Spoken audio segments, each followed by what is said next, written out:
Bouddha en basket, le podcast qui t'aide à trouver un chemin de liberté intérieure dans ton quotidien. Je suis Céline Lévita, coach de dirigeants, thérapeute et autrice de livres sur la méditation. Et j'aimerais qu'on explore ensemble aujourd'hui le phénomène de la comparaison. Alors, tu ouvres Insta, tu tombes sur les photos d'une fille ou d'un garçon à l'esthétique de rêve dans un décor idyllique. Ton collègue ou ton confrère te raconte son dernier succès flamboyant. T'arrives dans le nouvel appart de copain, appart, absolument magnifique. Une copine revient d'un voyage à l'aventure et te raconte son exposition, incroyable. Tu pourrais te réjouir, mais si tu es honnête, pendant ce temps-là, tu sens quelque chose se resserrer en toi. Tu souris, t'écoutes, mais intérieurement, une petite voix, se crispe et commence, à te dire: «Et toi, qu'est-ce que tu fous pendant ce temps-là? Tu pourrais te bouger un peu, regarde, ta vie, elle est nulle à côté».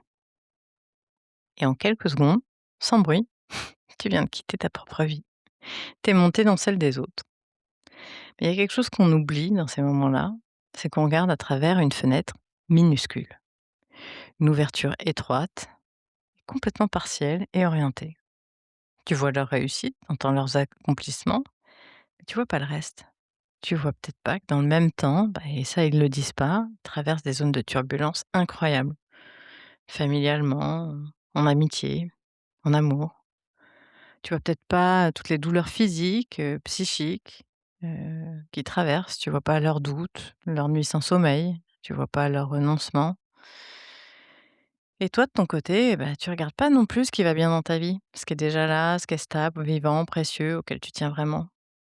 Et si tu comparais c'est comme si tu comparais 2 tableaux et que tu regardais, qu'un seul petit morceau. La comparaison, elle nous donne pas une information fausse, en fait, mais elle nous donne une information qui est complètement partielle et surtout, partiale. Et à partir de cette donnée incomplète, on se juge, souvent négativement, et on tire des conclusions globales sur notre valeur, notre trajectoire, notre vie.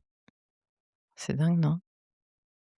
Il suffit que quelqu'un emménage dans un appartement plus beau que le tien et tu te dis que tu as une vie nulle. Incroyable, non? Alors évidemment, ça arrive pas toujours de façon aussi dramatique, mais tu dois bien trouver des petits espaces où ça se produit de cette façon-là. Alors il y a une image que j'aime beaucoup, c'est celle de l'échelle. En fait, on veut monter à la même échelle que l'autre, avec les mêmes barreaux, à la même vitesse. Et on ne sait même pas sur quel mur elle est appuyée, ni où elle mène. Alors la question, c'est pas est-ce que, je suis aussi bien que l'autre ou je fais aussi bien, que l'autre ou j'ai autant que l'autre, mais plutôt est-ce que je suis en train de vivre une vie qui a du sens pour moi? Et si tu te poses la question, tu pourrais réaliser que même sans cette réussite ou cet accomplissement ou cette possession à laquelle tu te compares, la réponse elle est oui. Et pourtant, parfois, si on est honnête, la comparaison elle vient quand même gratter quelque chose de plus profond. Elle parle pas seulement de jalousie ou de manque, elle peut être un indicateur, et un indicateur précieux, comme une boussole intérieure qui s'agite pour nous montrer quelque chose. Parce que derrière ce pincement, il y a peut-être un désir, quelque chose qui t'attire, quelque chose que t'aimerais mais que tu vis pas encore. Dans ces moments-là, tu peux aussi te poser une autre question. Qu'est-ce qui m'attire tant là-dedans? Et ensuite, avec beaucoup de sincérité, te demander: «Est-ce que je suis prêt ou prête à faire, ce qu'il faut pour m'en approcher? Est-ce que peut-être même je suis prêt ou prête à en payer le prix?» Parce que chaque choix, chaque direction a un coût. Chaque trajectoire implique des renoncements, des efforts, des inconforts et parfois, on envie le résultat, mais on n'est même pas prêt à embrasser le chemin qui y mène. On veut le concave, mais pas le convexe. Pas vraiment possible. Ou bien on voudrait profondément quelque chose, mais il y a quelque chose en nous qui nous bloque. Une peur, une croyance, un attachement. Dans ce cas-là, la comparaison devient vraiment précieuse. Parce qu'il ne s'agit pas de se diminuer, mais ça pourrait nous révéler un élan, un endroit de croissance, un espace où on pourrait rencontrer davantage nos aspirations, par exemple. Ce qui est difficile alors dans cette comparaison à ce moment-là, c'est de voir qu'on se sent coincé et qu'on résiste à notre propre expansion. Alors comment revenir à plus de liberté? Bah, la prochaine fois que tu sens la comparaison apparaître, dans une discussion, sur un écran ou dans tes pensées, fais une pause et pose-toi intérieurement cette question. Ok, il y a ça qui est mieux que dans ma vie. Mais qu'est-ce qui n'est pas forcément nommé ou perceptible et dont je voudrais vraiment pas? Alors laisse cette question ouvrir un espace. Il ne s'agit pas d'imaginer des scénarios ou des choses comme ça, mais plutôt de te rappeler que ta perception, bah, elle est partielle. Puis ramène doucement l'attention à toi, à ton corps, ta respiration, et pose-toi une deuxième question.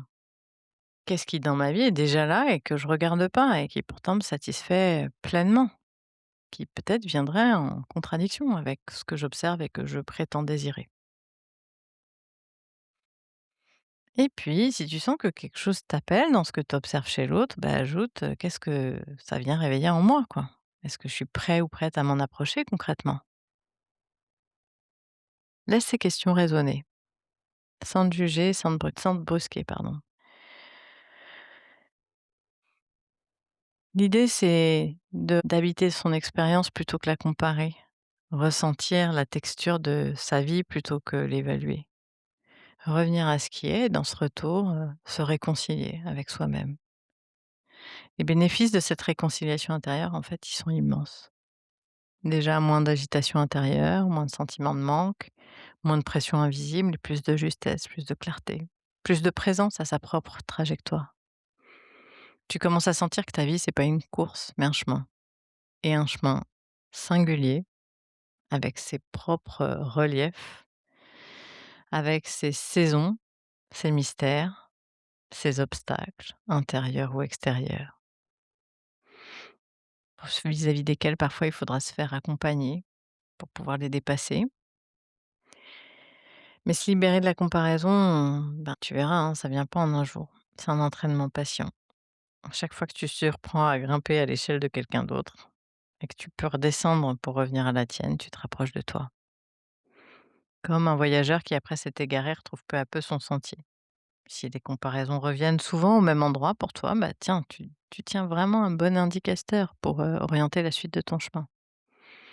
Alors la prochaine fois que quelqu'un te parlera de son succès, écoute, accueille, sois sincèrement présent, et peut-être qu'à force de revenir à toi, tu pourras même te réjouir pour la personne. Dans la tradition du yoga, mais aussi dans le bouddhisme, la réjouissance pour la réussite de l'autre, on dit maitri en sanskrit, c'est dit être l'un des facteurs conduisant à la paix de l'esprit. Alors n'oublie pas, tu ne vois qu'une fenêtre. Et la vie, elle tient jamais dans une fenêtre. Elle est vaste, complexe, invisible en grande partie. Et toi aussi. Je suis Céline Lévita et tu viens d'écouter Bouddha en basket. Si cet épisode t'a plu, partage-le autour de toi pour le rendre accessible à d'autres qui pourraient en avoir besoin. Et si tu veux travailler ce sujet ensemble, parce que c'est pas toujours simple de le faire seul, ben contacte-moi. Merci beaucoup et à très bientôt pour un nouvel épisode pour nourrir ton chemin de liberté intérieure.